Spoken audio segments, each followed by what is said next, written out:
ভাঙড় বোমা বিস্ফোরণ মামলার প্রধান সন্দেহভাজন ক্যানিং পূর্বের প্রাক্তন বিধায়ক শওকত মোল্লা অবশেষে এনআইএর হাতে ধরা পড়েছেন।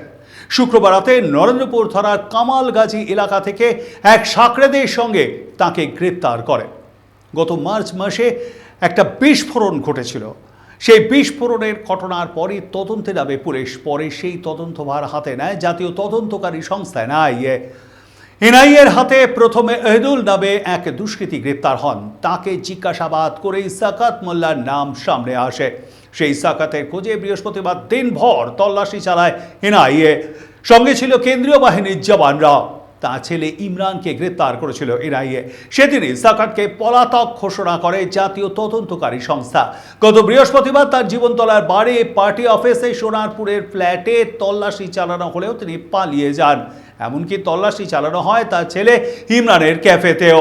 সূত্রের খবর, শওকত বিভিন্ন সিম ও ফোন ব্যবহার করে ঘনিষ্ঠদের সঙ্গে যোগাযোগ রাখছিলেন।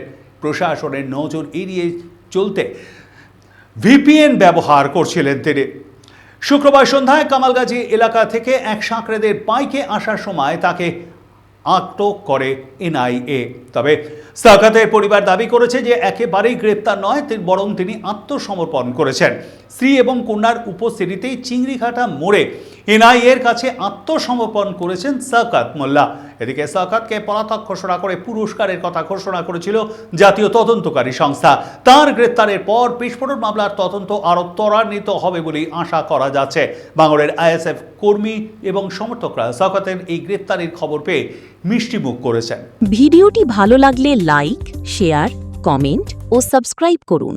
আপনারা দেখছেন সংবাদ শিরোনাম, মাথা উঁচু করে এগিয়ে চলার শপথ।